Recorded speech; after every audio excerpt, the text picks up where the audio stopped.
On Galway Island, Ireland, lies Pollonora 10 Cave, a place locals swear is cursed.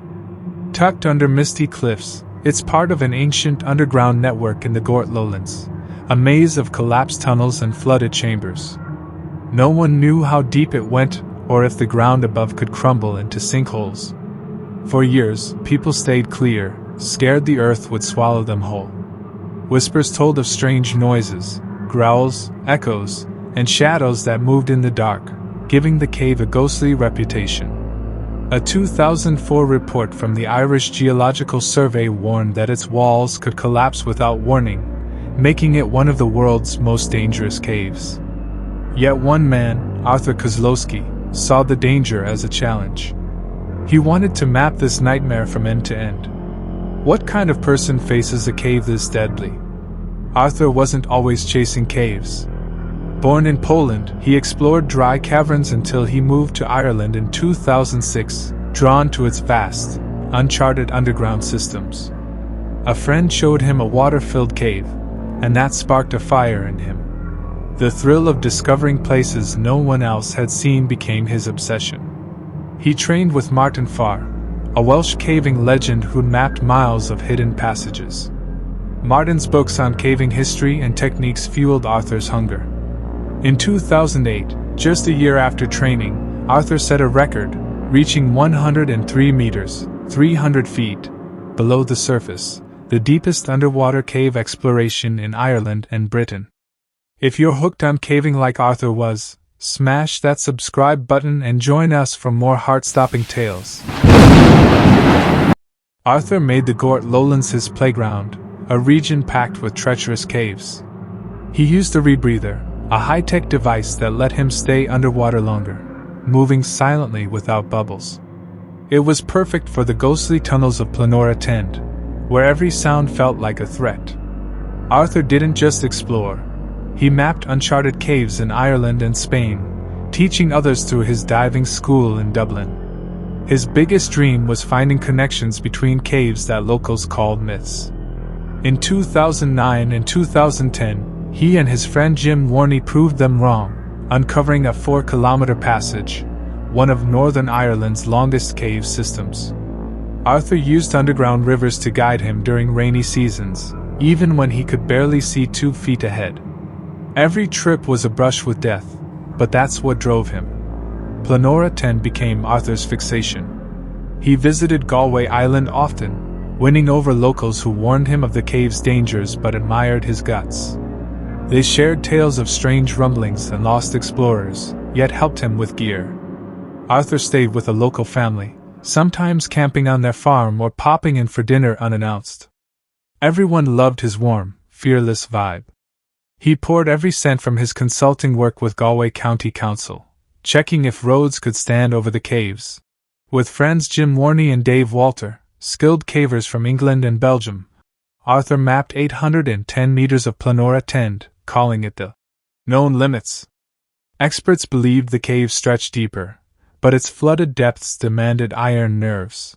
By 2011, Arthur had mapped most of the Pollonora system, with 3 caves left: Poulden, Papel, and the monstrous Pollonora 10.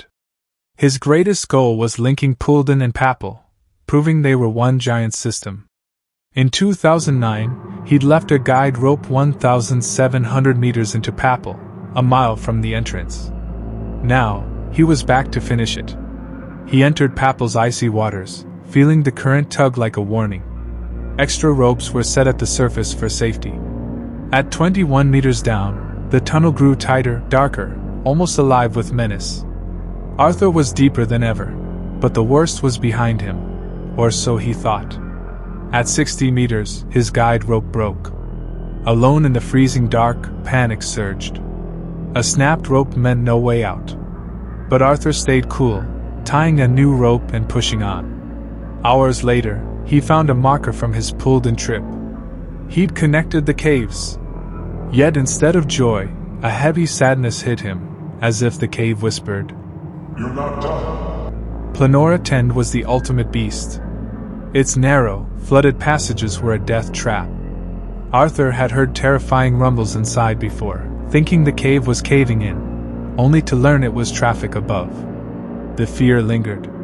For his final mission, he planned carefully, leaving oxygen tanks for emergencies and telling Jim and Dave to call for help if he wasn't back by 9 p.m. Monday. The cave's remote location made rescue tough. On Monday, Arthur entered with 6 hours of air, racing through tight, jagged tunnels. He was so close to mapping it all. His dream was in sight. But by 5 p.m., he hadn't returned. His friends raised the alarm, calling in expert rescuers. News spread fast, and media flooded the small town. Everyone hoped Arthur was alive in an air pocket. He'd survived close calls before. This was his life. Rescue teams from Ireland, Wales, and England joined the effort. Jim Warney, Arthur's best friend and a top caver, led the charge.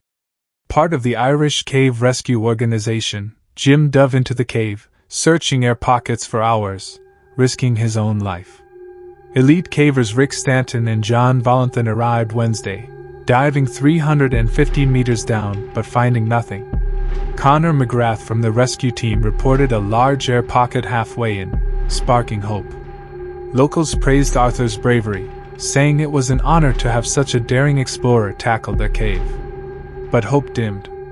On Wednesday at 6 p.m., Jim found Arthur's body in a narrow passage, a mile from the entrance, his oxygen tanks and ropes still attached. He drowned, unable to find air. Bringing his body to the surface was a small solace. A doctor confirmed his death, and a post-mortem at University College Hospital Galway confirmed the tragedy. Arthur's death rocked Ireland. The nation mourned a hero who'd mapped the impossible. His friends created Riders of the Storm, a film using his own footage, showing his fearless heart. Screened at Trinity College Dublin and University College Galway, it won a top award at a Polish film festival. Arthur's maps changed caving forever, but Pollonora 10 claimed his life. His story is both a warning and an inspiration for explorers and horror fans. If this tale chilled you to the core, hit that like button and share it with your friends. Subscribe and ring the bell for more stories of courage and terror. In the comments, tell us, what did Arthur's journey teach you? Let's honor his legacy together. See you in the next dark corner.